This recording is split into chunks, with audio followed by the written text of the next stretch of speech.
मुर्गी की पकड़ करके गर्दनी घुमा डाली, अरे उनको भी दर्द होता है, उनको भी तकलीफ होती है, लेकिन वे बेचारे बेजुबान हैं, कुछ बोल नहीं पाते हैं, कुछ बता नहीं पाते हैं। हम लोगों के अंदर ये जुबान है, हम लोग बोल बता देते हैं, वे सिर्फ रोते और चिल्लाते रहते हैं। अरे कौन उनकी पुकार सुनने वाला, कौन उनकी दर्द भरी आवाज को सुनने वाला, कौन सी अदालत में जाकर के वे बेचारे दरवाजा खटखटाएं, या कौन मजिस्ट्रेट उनकी फरियाद को सुनेगा। प्रेमी भाई बहनों, कोई सुनने वाला नहीं है। अरे कई जन्म भय कीट पतंगा, कई जन्म भय मीन कुरंगा, कई जन्म पंखी सर्प होयो, कई जन्म हैवर वृक्ष जोयो, मिल जगदेश मिलन की वरिया, चिरंकार यह देश सजरिया। करोड़ों करोड़ युगों से हम आप नरकों की सजा भोगने के बाद में फिर कभी कीड़े पतंगों की योनि में डाल दिए जाते हैं, कभी पेड़ पौधों की योनि में डाल दिए जाते हैं, तो कभी हम लोगों को पशु और पंछियों की योनि में डाल दिया जाता है। प्रेमी भाई बहनों, 84 लाख योनियों की सबसे जो आखिरी योनि होती है वो गाय और बैल की योनि होती है। अरे गाय स्त्री का रूप लेती है और बैल पुरुष का रूप लेते हैं। ये 84 लाख योनियों की सबसे आखिरी योनि यानी कि अंतिम पायदान होता है। उसके बाद तब जाकर के हम लोगों को दोबारा फिर से मनुष्य शरीर प्राप्त होता। इसीलिए कहा गया है कि बड़े भाग्य मानुष तन पाया, कोट जन्म भटका जब खाया। कोटान कोट जन्म जन्मांतरों तक अलग अलग योनियों में भटकने के बाद में तब बड़े सौभाग्य से तुम लोगों को ये मनुष्य शरीर प्राप्त हुआ है। लेकिन बड़े अफसोस की बात है, जैसे किसी को हीरा मिल गया, उसे हीरे की परख नहीं, उसने हीरे को ले जाकर गधे के गले में बांध दिया। ठीक उसी प्रकार से ये मनुष्य शरीर उत्तम से उत्तम है, लेकिन इंसान इसकी कद्र नहीं करता। खाने पीने ऐशो इशरत में, मोह ममता में अपने कीमती समय को और श्वासों की पूंजी को बर्बाद कर देता। रात गवायो सोए के, दिवस गवायो खाए, हीरा जन्म मोल था, कौड़ी बदले जाए। भगवान राम ने कहा कि बड़े भाग्य मानुष तन पाया, सुर दुर्लभ सदग्रंथ ही गाया। सुर कहते हैं देवताओं को, बड़े से बड़े देवी और देवता भी इस मनुष्य शरीर को पाने के लिए तरसते हैं, क्योंकि इसी मनुष्य रूपी मंदिर में बैठ करके हम आप उस परमात्मा की भक्ति कर सकते हैं। इसीलिए संतों महात्माओं ने इस पंच भौतिक शरीर को सच्चा हरि मंदिर कहकर याद किया कि हरि मंदिर यह शरीर है, ज्ञान रतन प्रकट होए, ये असली हरि मंदिर है। जब भी वो परमात्मा मिलेगा, इसे हरि मंदिर के अंदर मिलेगा। इसी पंच भौतिक शरीर को ईसा मसीह साहब ने टेम्पल ऑफ लिविंग गॉड यानी जिंदा ईश्वर का मंदिर कहा। इसे पंच भौतिक शरीर को गुरु नानक साहब ने नर नारायणी देह कहकर याद किया। ये वो देह है जिसमें नारायण स्वयं विराजमान है। अरे वो नारायण जब भी मिलेंगे तुम्हें तुम्हारे अंदर मिलेंगे। यही कबीर साहब ने कहा है कि जौ तिल माही तेल है, जौ चकमक में आग, तेरा साईं तुझ में और जाग सके तो जाग। जैसे तिल में तेल होता है, पत्थर में अग्नि होती है, ठीक उसी तरह से वो मालिक हर एक के घट घट में, हर एक के वजूद के अंदर बैठा हुआ। प्रेमी भाई बहनों, आप अपनी बुद्धि से विचार करिए कि जब उस परमात्मा ने हर इंसान को एक जैसा बनाया, आँख, कान, नाक, मुंह, हाथ, पांव एक जैसे दिए, तो हम आप ये कैसे सोच सकते हैं कि उसने हिंदुओं के लिए अपने मिलने का कोई और रास्ता बनाया होगा, या मुसलमान, सिख या ईसाइयों के लिए अपने मिलने का कोई और रास्ता। कस्तूरी कुंडल बसे, मृग धूड़े बन माही, ऐसे घट घट राम हैं दुनिया देखे नाही। जैसे हिरन कस्तूरी की खुशबू को बाहर जंगलों में ढूंढता फिरता, हालांकि वो खुशबू उसके नाभि से होकर के आती है, वही हाल हम जीवों का है। हम दुनिया के जीव भी उस परमात्मा की खोज बाहर इस जड़ संसार में कर रहे हैं, लेकिन महात्मा कहते हैं कि भाई मोको कहां ढूंढे रे बंदे, अरे मैं तो तेरे पास में, ना तीरथ में ना मूरत में, मैं तो हूं विश्वास में। ना मैं तीरथ में मिलूंगा, ना मैं मूरत में मिलूंगा, ना मैं अन्य किसी कर्म कांड में मिलूंगा, ना मैं ग्रंथों में मिलूंगा, ना मैं पोथियों में मिलूंगा, और ना ही मैं इन किताबों में मिलूंगा। चाहे सारी उम्र बैठ करके तुम किताबें पढ़ते रहो, रात दिन ढोलक मजीरा बजा बजा करके उन चौपाइयों को तुम रटते रहो, अरे मैं जब भी मिलूंगा तो मैं तुम्हारे अंदर मिलूंगा। प्रेमी भाई बहनों, बड़ी सीधी सी बात है, ये अगर खाना बनाने की किताब सारी उम्र बैठ करके तुम पढ़ते ही रहोगे कि भाई खाना ऐसे बनता है और खाना वैसे बनता है, और खाने में नमक डाला जाता है, और खाने में तेल डाला जाता है, फिर खाने में हल्दी डाली जाती है, फिर उसमें जीरा डाला जाता है, तो कभी तुम्हारा पेट नहीं भर सकता। और जब तक आप खाना बनाओगे नहीं, उसे स्वयं खाओगे नहीं, कभी तुम्हारा पेट नहीं भर सकता। हम वेदों की निंदा नहीं करते, हम ग्रंथों की निंदा नहीं करते, हम गीता कुरान और बाइबल की निंदा नहीं करते। वेद शास्त्र गीता कुरान बाइबल जितने भी हमारे धर्म ग्रंथ हैं, चिल्ला चिल्ला करके सब यही कह रहे हैं कि भाई मनुष्य के अंदर अंड खंड ब्रह्मांड है, स्वयं वो परमात्मा तुम्हारे अंदर बैठा हुआ। चलो अंदर चलो, अंदर चल करके उस परमात्मा का दर्शन दीदार करो। अब सवाल ये उठता है, भाई आखिर हम अपने अंदर जा करके उस परमात्मा का दर्शन कैसे करेंगे? तो इसके लिए संतों महात्माओं ने केवल 3 साधन बताए। साधन 3 सारे उनवरने, और साधन सब थोथे मान। इस कलयुग में उस मालिक को पाने के लिए महात्माओं ने केवल 3 पूजाएं बताई। पहला है सुमरन, दूसरा है ध्यान, और तीसरा है भजन। सुमरन कहते हैं अपने गुरु को याद करना, ध्यान कहते हैं अपनी दिव्य दृष्टि को खोलना, और भजन कहते हैं कान में उंगली डाल करके उस शब्द को सुनना, उस नाम को सुनना, उस देववाणी आकाशवाणी को सुनना जो 24 घंटे तुम्हारे सबके अंदर गूंज रही है। प्रेमी भाई बहनों, ये सुरत शब्द नाम योग की साधना है। जितने भी महात्मा धरती पर आए उस मालिक को पाया, सुरत शब्द नाम योग की साधना करके ही पाया। देखिए, सबसे पहले कबीर साहब आए। कबीर साहब ने सुरत शब्द नाम योग की साधना जारी की। उसके बाद गुरु नानक साहब आए। गुरु नानक साहब ने भी सुरत शब्द नाम योग की साधना जारी की। उसके बाद और भी महात्मा आए, कबीर, नानक, दादू दरिया, भीखा साहब, पलटू साहब, जगजीवन साहब।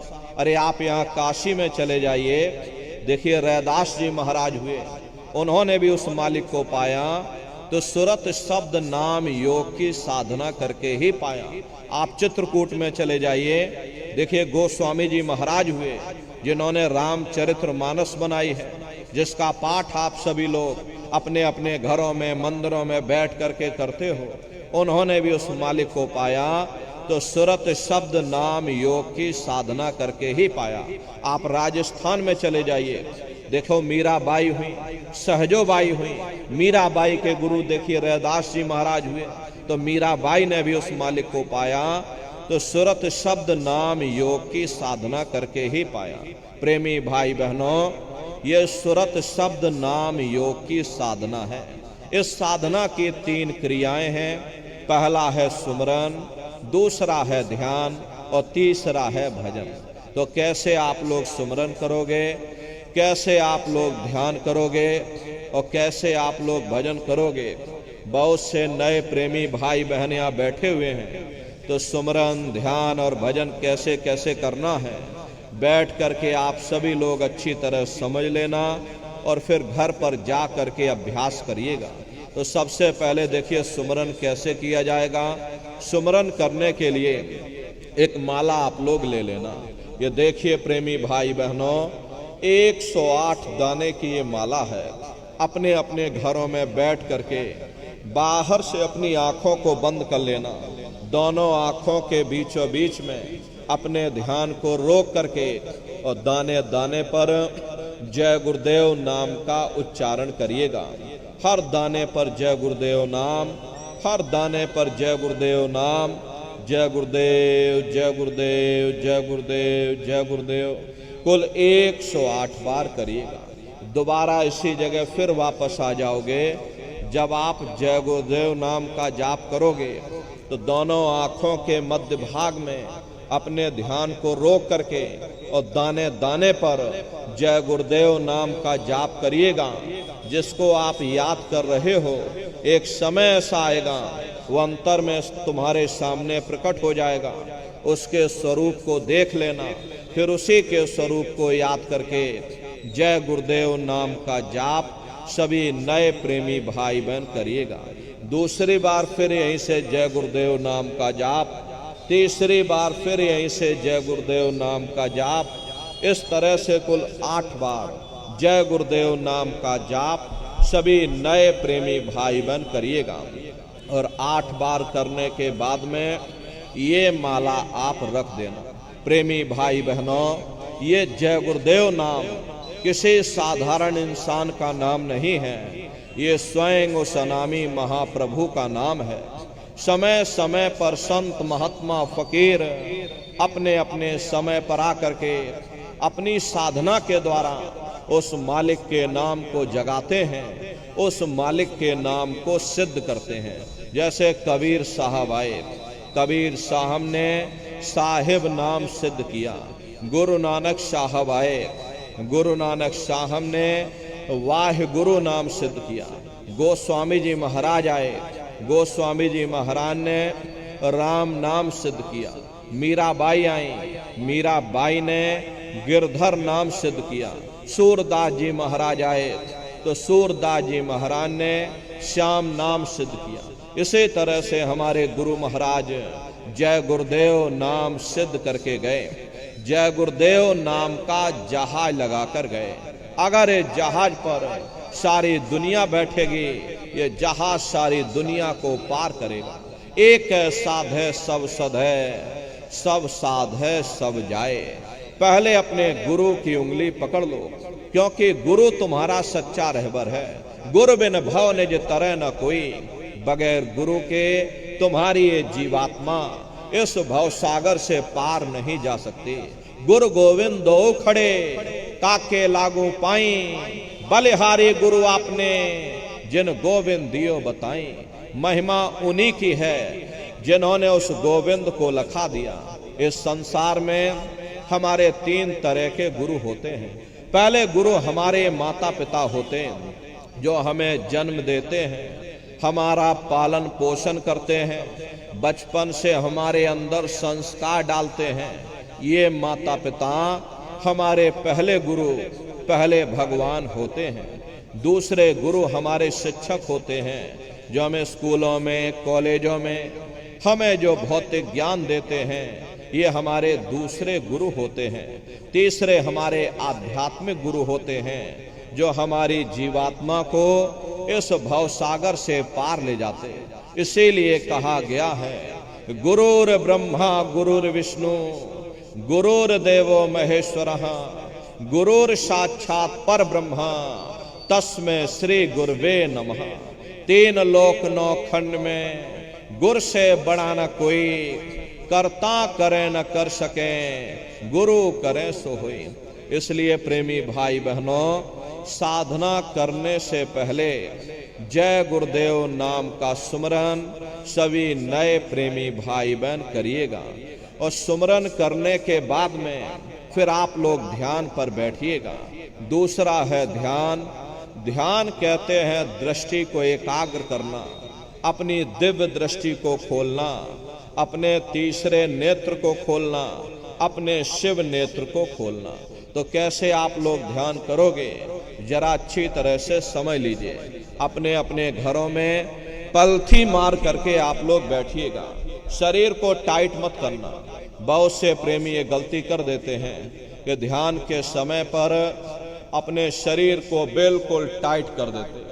यदि अपने शरीर को आप तान दोगे तो शरीर तुम्हारा थक जाएगा, फिर शरीर ढीला पड़ जाएगा, फिर जैसे के तैसे हो जाओगे। इसलिए पहले से ही अपने शरीर को बिल्कुल ढीला छोड़ देना। जितना आराम से आप बैठोगे उतना आपके लिए अच्छा रहेगा। तो अपने अपने घरों में पलथी मार करके ढीले बदन से आप लोग बैठ जाना।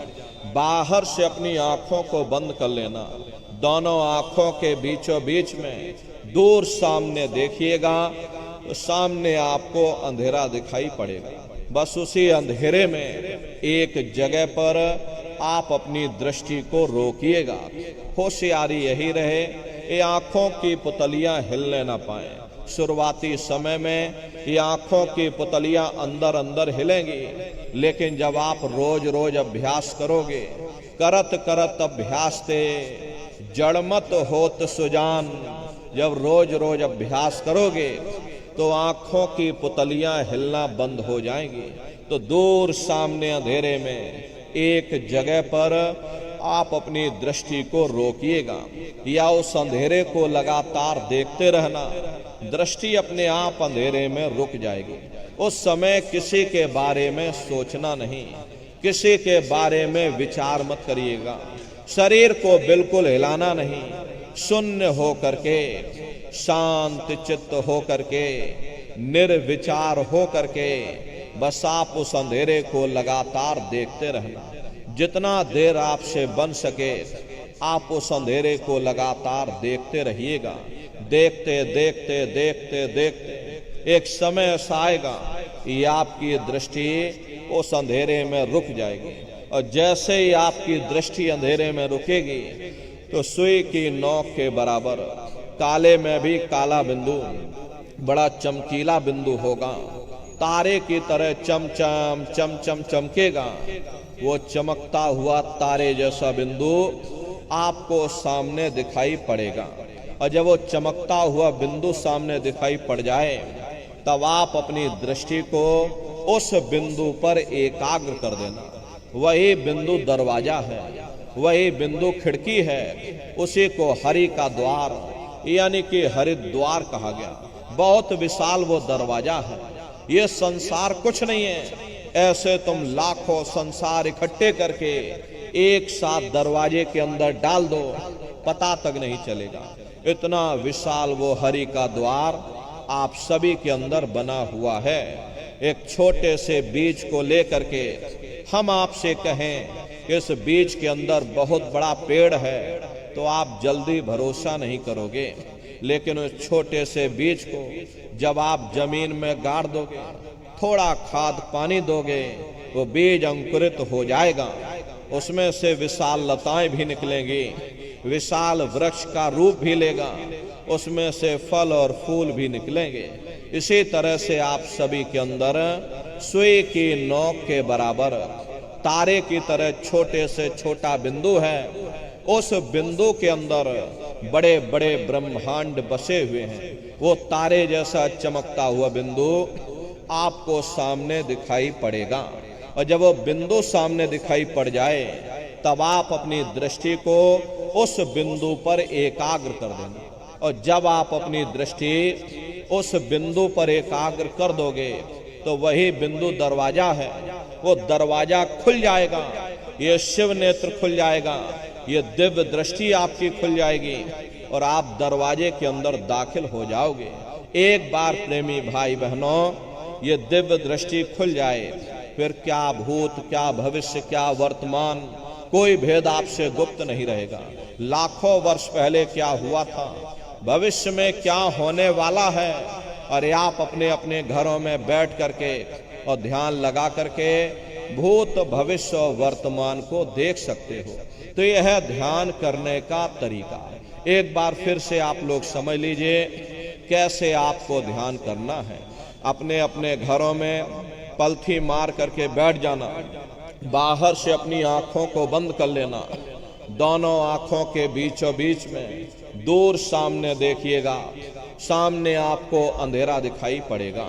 बस उसी अंधेरे में एक जगह पर आप अपनी दृष्टि को रोकिएगा। उस समय किसी के बारे में सोचना नहीं, किसी के बारे में विचार मत करना, शरीर को बिल्कुल हिलाना डुलाना नहीं, शून्य हो करके, शांत चित्त हो करके, निर्विचार हो करके बस आप उस अंधेरे को लगातार देखते रहना। देखते देखते देखते देखते एक समय ऐसा आएगा कि आपकी दृष्टि उस अंधेरे में रुक जाएगी। जैसे ही आपकी दृष्टि अंधेरे में रुकेगी तो सुई की नोक के बराबर तारे की तरह चमकता हुआ बिंदु आपको सामने दिखाई पड़ेगा। और जब वो बिंदु सामने दिखाई पड़ जाए तब आप अपनी दृष्टि को उस बिंदु पर एकाग्र कर देना। प्रेमी भाई बहनों, बिंदु जब आपको दिखाई पड़ेगा जब आपकी ये दृष्टि उस अंधेरे में रुक जाएगी। ये उसी तरह से है जैसे आपकी आंखों के सामने सूरज है लेकिन बीच में बादल आ गए, इसीलिए सूर्य आपको दिखाई नहीं दे रहा। अगर बादल हट जाएं तो सूरज सामने दिखाई पड़ जाएगा। ठीक उसी प्रकार से कर्मों के बादल अंधकार बन करके हमारी आंखों के सामने आकर खड़े हो गए। जब आप अपने आंखों की पुतलियों को उस अंधेरे में रोक करके रखोगे तो उसी अंधेरे में सुराख हो जाएगा। यही कहा गया है कि दोनों तिल एक तार मिलाओ तब देखो गुलजारा है। यानी दोनों आंखों की पुतलियों को अंधेरे में एक जगह पर रोक करके रखो। जब आंखों की पुतलियों को अंधेरे में रोक करके रखोगे तो उसी अंधेरे में सुराख हो जाएगा। सामने आपको चमकता हुआ बिंदु दिखाई पड़ेगा और जब वो बिंदु सामने दिखाई पड़ जाए तब आप अपनी दृष्टि को उस बिंदु पर एकाग्र कर देना। और जब आप अपनी दृष्टि उस बिंदु पर एकाग्र कर दोगे तो वो बिंदु फट जाएगा, वो दरवाजा खुल जाएगा, ये शिव नेत्र खुल जाएगा, ये दिव्य दृष्टि आपकी खुल जाएगी और आप दरवाजे के अंदर दाखिल हो जाओगे। तो प्रेमी भाई बहनों, ये है ध्यान करने का तरीका। और तीसरा है भजन। गाने बजाने का नाम भजन नहीं है। ये नाच गाना, ढोल मजीरा, हारमोनियम, तबला, उछल कूद, अरे इसका नाम भजन नहीं है। भजन कहते हो शब्द को सुनना, उस नाम को सुनना, उस देववाणी आकाशवाणी को सुनना जो 24 घंटे तुम्हारे सबके अंदर गूंज रही है। तो कैसे आप लोग भजन करोगे जरा अच्छी तरह से समझ लीजिए। ये दोनों उंगली कानों में डाल करके ये कानों को बंद कर लेना। कान इसीलिए बंद किए जाते हैं ताकि बाहर की कोई आवाज हमको सुनाई ना पड़े। अपनी सुविधा से बैठिएगा। कुर्सी पर चाहे कुर्सी पर बैठ जाओ, सोफे पर चाहे सोफे पर बैठ जाना, या कोई तकिया इस तरह से रख लेना और दोनों कोहनी यहाँ रख करके दोनों उंगली कानों में डाल करके ये कानों को बंद कर लेना। बहुत सी हमारी माताएं बहनें हैं, बूढ़े बुजुर्ग हैं, अरे भाई आपके घुटनों में दर्द होता होगा, रीढ़ की हड्डी में दर्द होता होगा और आप बैठ करके भजन नहीं कर पाते हो तो आप लेट करके भजन करिएगा। ऐसे सीधे लेट जाना और लेटे लेटे आंख और कान को बंद कर लेना। मतलब तो आंख और कान को बंद करना है, चाहे आप लेट करके करो या चाहे आप बैठ करके करो।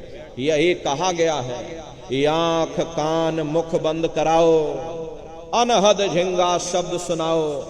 यानी पहले अपनी आंख को बंद करो, अपने मुख को बंद करो, दोनों उंगली कानों में डाल करके ये कानों को बंद कर लो और ऊंचे से ऊंचा ध्यान दे करके उस आवाज को सुनने की कोशिश करो। प्रेमी भाई बहनों, जब आप अपने कानों को बंद करके और अंतर में गौर से सुनोगे तो आपको ऐसा अनुभव होगा कि कहीं सीटी जैसी आवाज हमारे कानों में बज रही है। टी, इस तरह से सीटी जैसी आवाज शुरू में आप सभी को सुनाई पड़ेगी। शाम को अपने अपने घरों में जाकर बैठिएगा, ये कानों को जरा बंद कर लेना और ऊंचा ध्यान दे करके गौर से सुनिएगा, तो सीटी जैसी आवाज आप सभी को सुनाई पड़ेगी। करना कुछ नहीं है, लेटे हो चाहे बैठे हो, बस आप उस आवाज को सुनते रहना और सुनते सुनते उसी में लीन हो जाओ। जब आप उसमें लीन हो जाओगे तो एक समय ऐसा आएगा, दोबारा आपको अनुभव होगा कि कहीं बड़ी दूर से एक महीन आवाज, घंटे और शंख की आवाज हमारे कानों में बज रही, जैसे मंदिरों में घंटियां बजती हैं, टन टन टन टन। तो बाहर तो आपने नकल किया। महात्माओं ने कहा था ये शरीर तुम्हारा सच्चा हरि मंदिर है और इसी हरि मंदिर के अंदर 24 घंटे वो घंटे और शंख की आवाज गूंज रही है।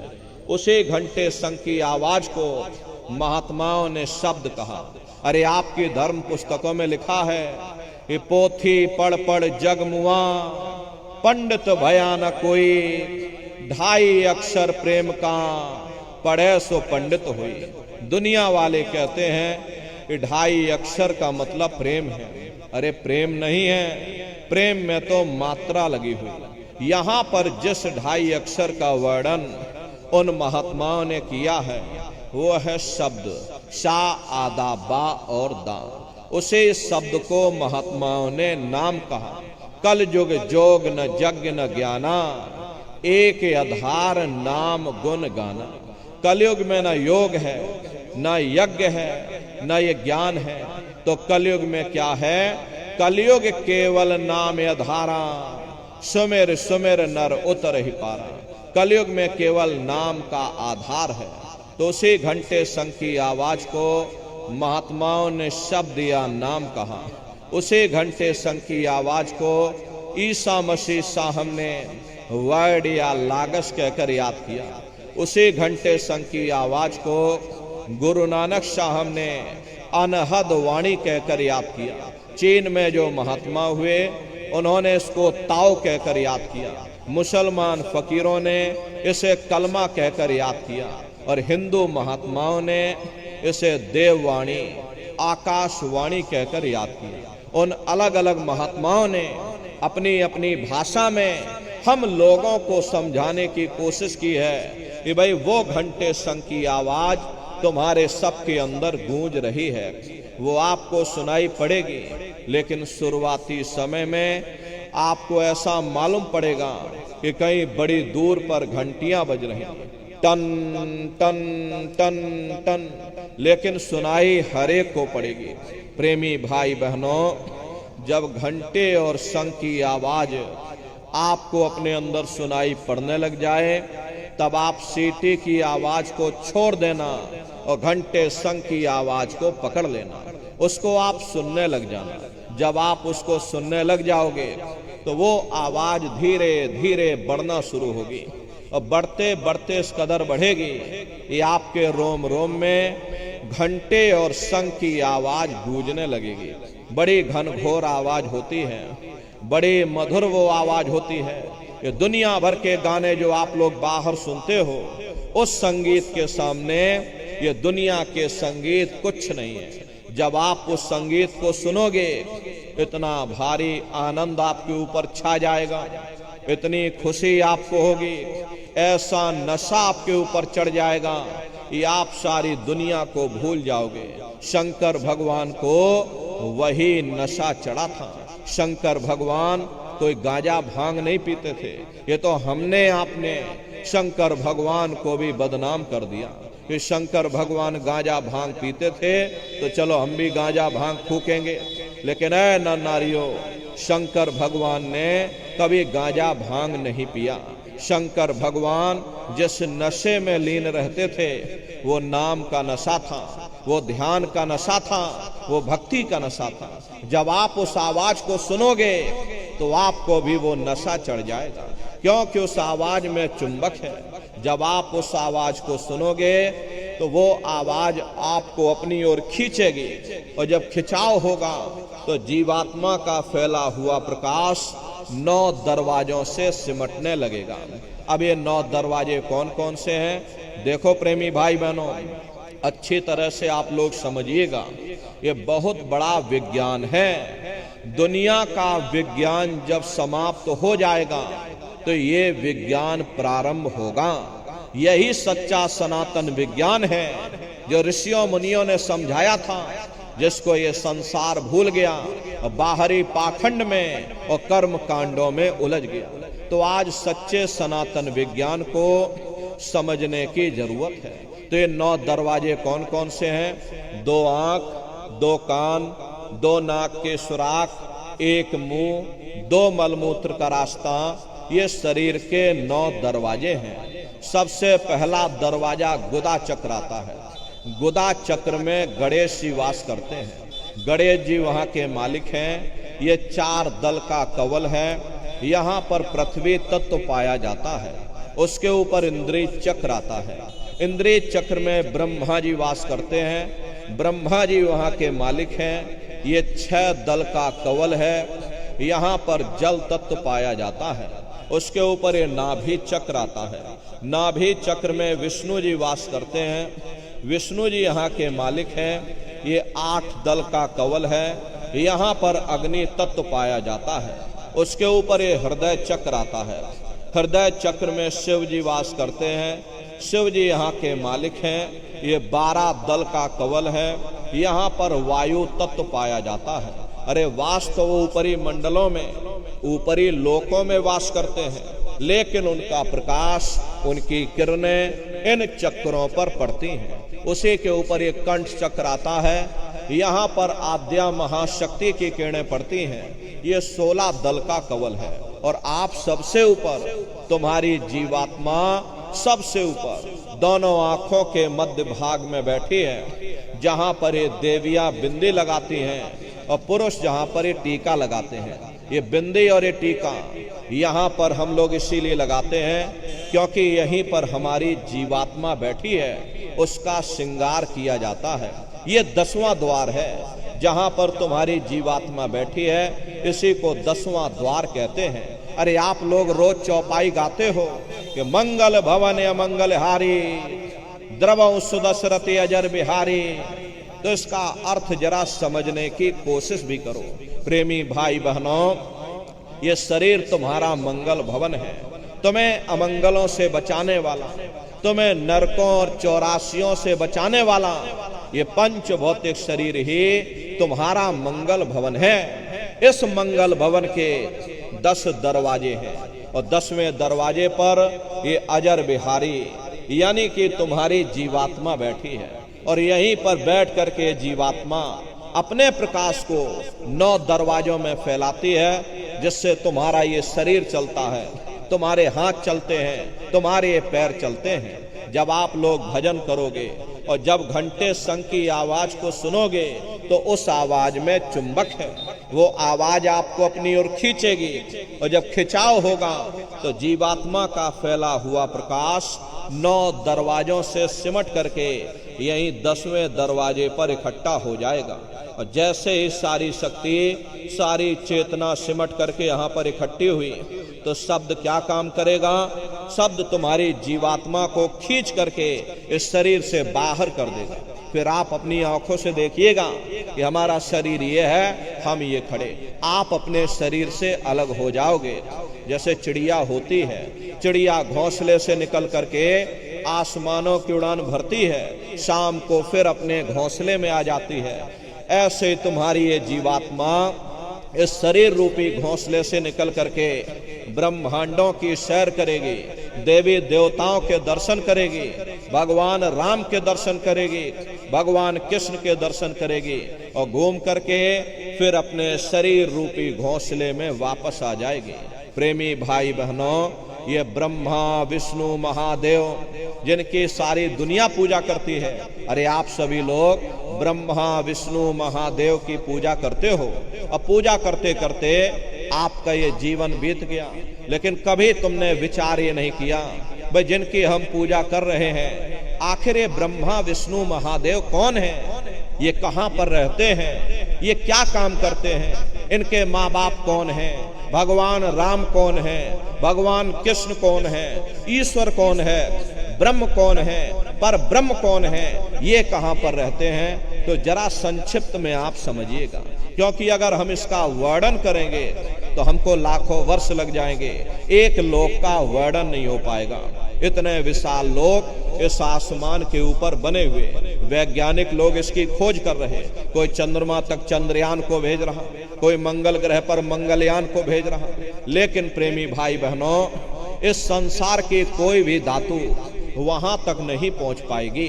तो किन किन मंडलों को पार करते हुए तुम्हारी ये जीवात्मा अपने 5वें मंडल पर यानी कि सचखंड में पहुंचेगी, और रास्ते में कौन कौन से देश मिलेंगे, उस देश के कौन कौन से राजा मिलेंगे, तो जरा संक्षिप्त में आप लोग समझ लीजिए।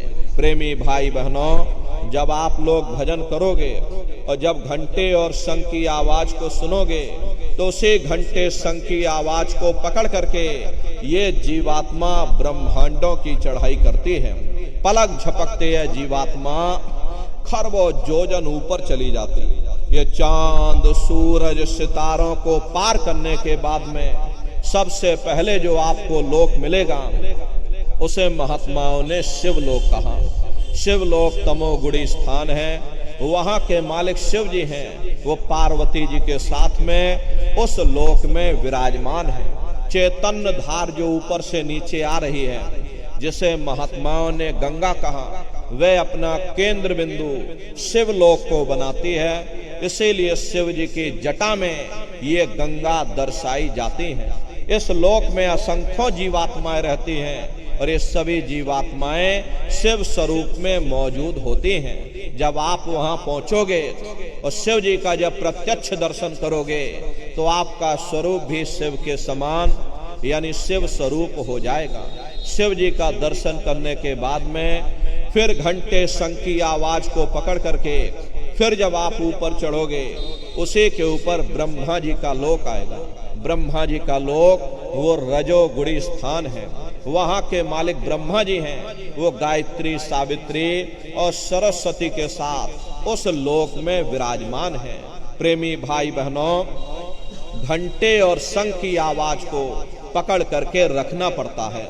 यदि आपने उस आवाज को वहां छोड़ दिया तो सेकंड भर आपको नहीं लगेगा, धड़ाम से आप अपने शरीर में वापस आ जाओगे और इन बाहरी आंखों को खोल दोगे। इसीलिए शब्द को पकड़ करके रखना पड़ता है। शब्द सीढ़ी है, शब्द रस्सी है, जिसको पकड़ करके ये जीवात्मा नीचे से ऊपर की ओर चढ़ती है। तो ब्रह्मा जी का दर्शन करने के बाद में फिर घंटे शंख की आवाज को पकड़ करके फिर जब आप ऊपर चढ़ोगे, उसी के ऊपर विष्णु लोक आएगा। विष्णु लोक वो सतोगुणी स्थान है। वहां के मालिक विष्णु जी हैं। उनका बड़ा मनमोहक स्वरूप है। उनकी 4 भुजाएं हैं और चारों भुजाओं में शंख गदा पद्म और चक्र सुशोभित है। और आप क्षीर सागर में लक्ष्मी जी के साथ विराजमान हैं। ये तीनों देवता ब्रह्मा विष्णु महादेव अपने अपने लोक में बैठ करके राज कर रहे। एक रचयिता है जो हम जीवों को रचता है, एक पालनहार है जो हम जीवों को पालता है, एक संहार करता है जो हम जीवों को नष्ट कर देता। एक का काम है शरीर को बनाना, एक का काम है शरीर की सुरक्षा करना, और एक का काम है शरीर को नष्ट कर देना। इनकी जो माता है वो आद्या महाशक्ति है। ब्रह्मा विष्णु महादेव लोक के ऊपर वो आद्या महाशक्ति का लोक आता है। उसी को देवी दुर्गा का लोक कहा जाता है। अरे आप लोगों ने अभी 9 दुर्गे की पूजा की है। जगह जगह अपने अपने गांव में, अपने अपने क्षेत्रों में सब लोगों ने देवी दुर्गा की मूर्ति बनाई। अपनी श्रद्धा से, अपनी आस्था से सब लोगों ने देवी दुर्गा की पूजा की। प्रेमी भाई बहनों, ये तो आपकी श्रद्धा है, लेकिन महात्माओं ने कहा था भाई सही मायने में तुम्हारी 9 दुर्गे पूजा कब सफल होगी?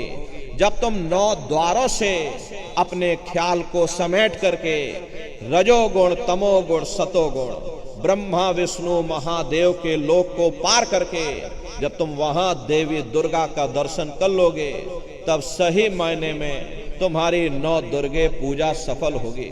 वहां पर पहुंच करके तुम्हारी मनोकामनाएं पूर्ण होंगी। वो देवी दुर्गा का लोक है। देवी दुर्गा का दर्शन करने के बाद में फिर घंटे शंख की आवाज को पकड़ करके फिर जब आप ऊपर चढ़ोगे, उसी के ऊपर सबसे पहला देश आपको मिलेगा, या यूं कह लीजिए कि पहली राजधानी आपको मिलेगी, जिसे महात्माओं ने सहस दल कवल कहा। वो राजधानी है, जैसे आपके उत्तर प्रदेश की राजधानी लखनऊ है, जौनपुर आपका जिला है, इसी तरह प्रेमी भाई बहनों वो सहस दल कवल राजधानी है। ये ब्रह्मा विष्णु महादेव के जो लोक हैं, उस राजधानी के अंतर्गत आने वाले जिले हैं। और राजधानी का जो मालिक है वो निरंजन भगवान है। ये ब्रह्मा विष्णु महादेव ये निरंजन भगवान के ही पुत्र हैं। और ये आद्या महाशक्ति देवी दुर्गा ये निरंजन भगवान की अर्धांगिनी है। और निरंजन भगवान स्वयं तीनों लोकों के मालिक हैं। उन्हीं को त्रिलोकीनाथ कहा जाता है।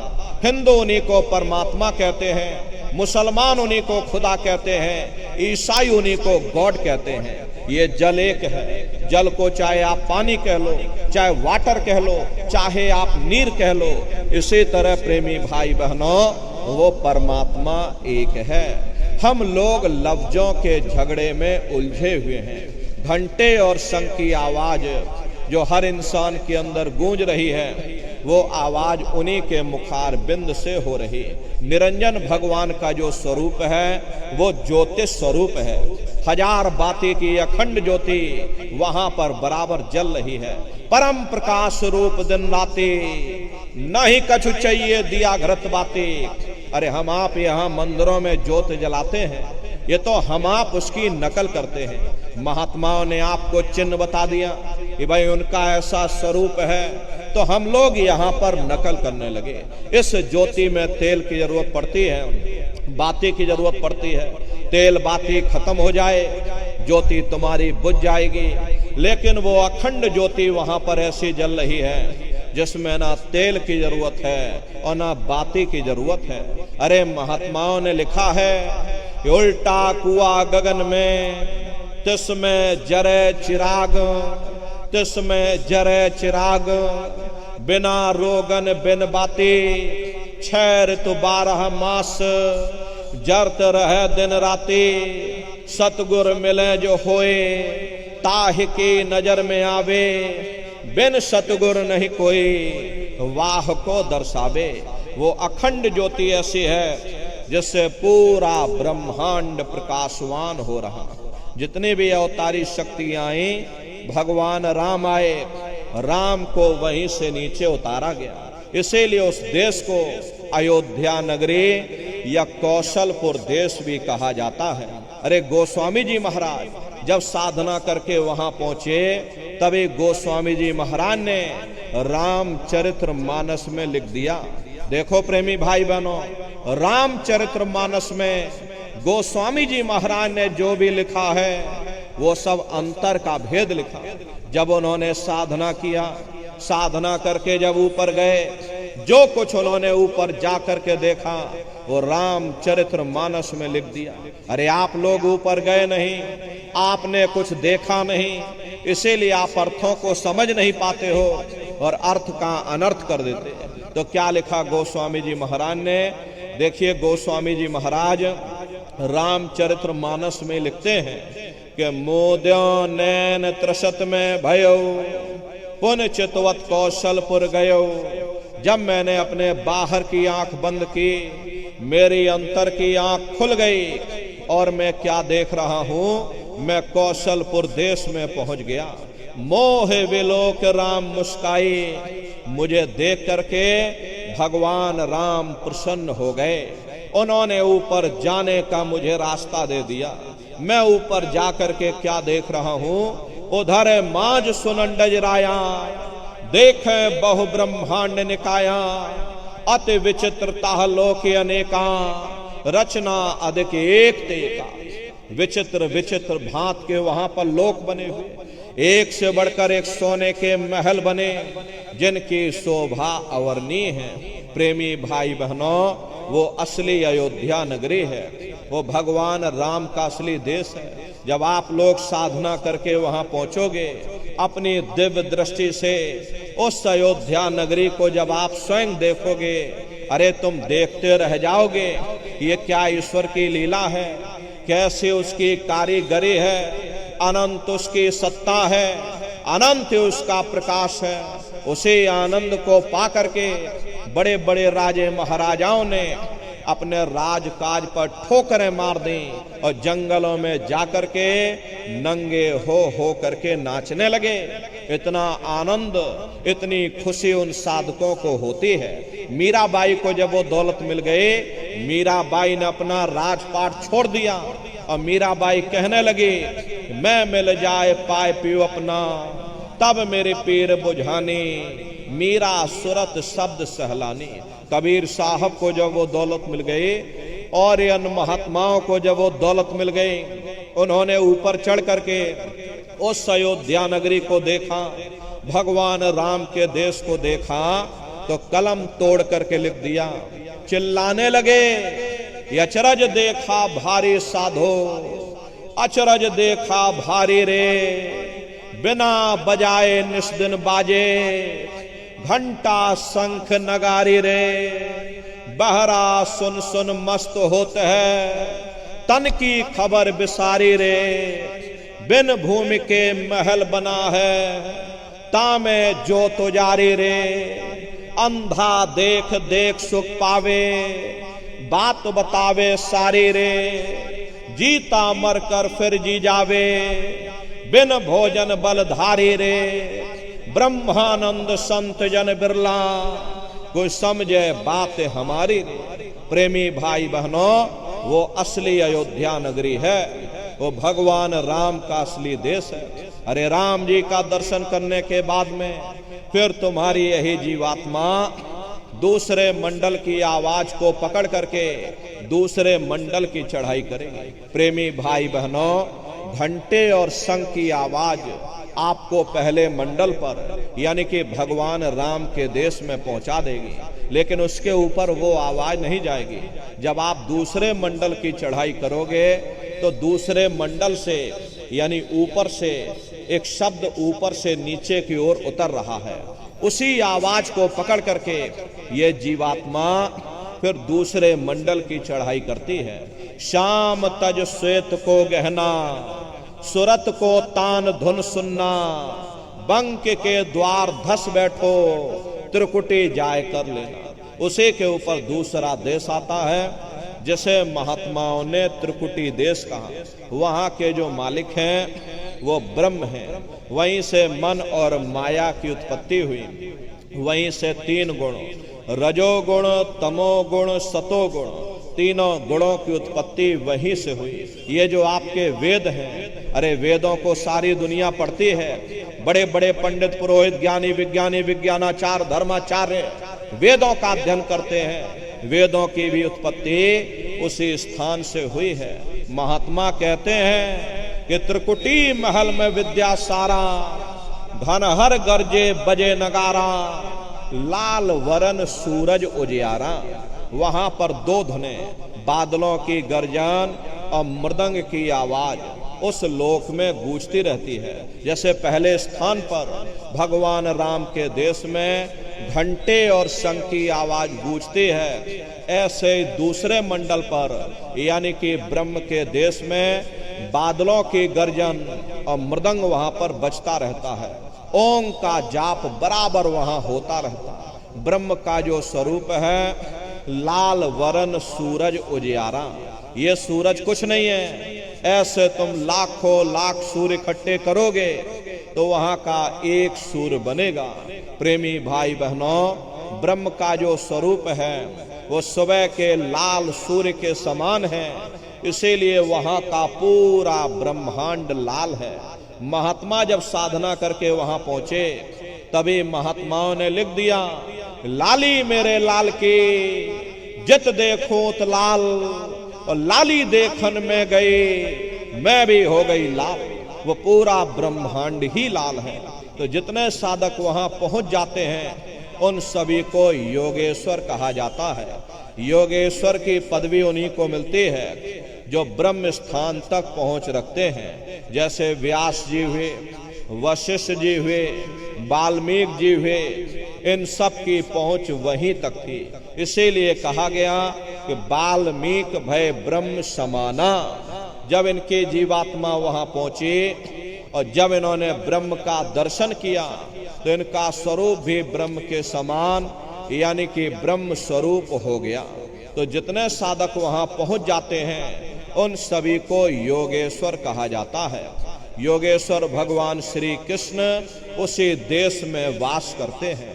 ये जो ब्रह्म देश है वो श्री कृष्ण भगवान का ही देश है और श्री कृष्ण भगवान वहीं पर रहते हैं। प्रेमी भाई बहनों, ये बाहर की जन्माष्टमी नहीं है जो आप लोग यहाँ जन्माष्टमी मनाते हो, ये तो आप नकल करते हो। महात्माओं ने कहा था भाई सही मायने में तुम जन्माष्टमी कब मनाओगे? जब तुम्हारी ये जीवात्मा 5 तत्व जल पृथ्वी अग्नि वायु आकाश और 3 गुण रजोगुण तमोगुण सतोगुण यानी 5 तत्व और 3 गुणों से परे होकर के ब्रह्म देश में पहुंच करके जब तुम कृष्ण भगवान का दर्शन कर लोगे तब सही मायने में जन्म अष्टमी मनाई जाएगी। वहां कृष्ण भगवान का दर्शन करने के बाद में फिर तुम्हारी यही जीवात्मा तीसरे मंडल की आवाज को पकड़ करके और तीसरे मंडल की चढ़ाई करती है। आगे पहुंची सुन झंकार ररंकार धुन सुनी पुकार, आगे श्वेत सुन है भाई मान सरोवर पैठ नहाई। उसी के ऊपर तीसरा देश आता है जिसे महात्माओं ने सुन्न देश कहा, उसी को रारंग देश कहा जाता है, उसी को अक्षर और नेति कहा जाता है। वहाँ के जो मालिक हैं वो रारंग पुरुष यानी कि पर ब्रह्म पुरुष हैं। देखो प्रेमी भाई बहनों, ब्रह्मा अलग हैं, ब्रह्म अलग हैं और पर ब्रह्म अलग हैं। तो वहाँ के जो मालिक हैं वो पर ब्रह्म पुरुष हैं। वहाँ किंगरी और सारंगी 2 धुनें उस लोक में गूंजती रहती हैं और पर ब्रह्म पुरुष का जो स्वरूप है वो पूर्णमासी के चंद्रमा के समान बड़ा ही मनमोहक स्वरूप है। इसी स्थान पर प्रेमी भाई बहनों एक बहुत बड़ा अमृत का सरोवर बना हुआ है जिसे महात्माओं ने मान सरोवर कहा। जब तुम्हारी ये जीवात्मा उस मान सरोवर में जाकर स्नान कर लेगी तो जन्म जन्मांतरों के तुम्हारे मैले पाप कर्म साफ हो जाएंगे। अरे यहाँ के पानी से तुम्हारे कर्मों की सफाई नहीं होने वाली, ये बाहर का पानी तुम्हारे शरीर के मैल को धो सकता है, लेकिन जो पापों का मैल है, जो अंतःकरण में कर्मों की गंदगी पुण्य और पाप के बोझे जो आपने अपने ऊपर लाद रखे हैं वो जब साफ होंगे जब आप तीसरे मंडल पर पहुंच करके उस गंगा में डुबकी लगाओगे। उस गंगा में स्नान करने के बाद में ये जीवात्मा हंस रूप हो जाती है।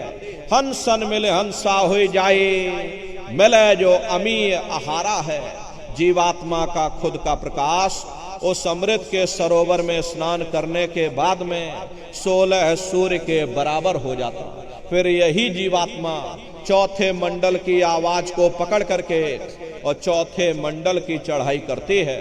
2 पर्वत के संग निहारो, भंवर गुफा ते संत पुकारो।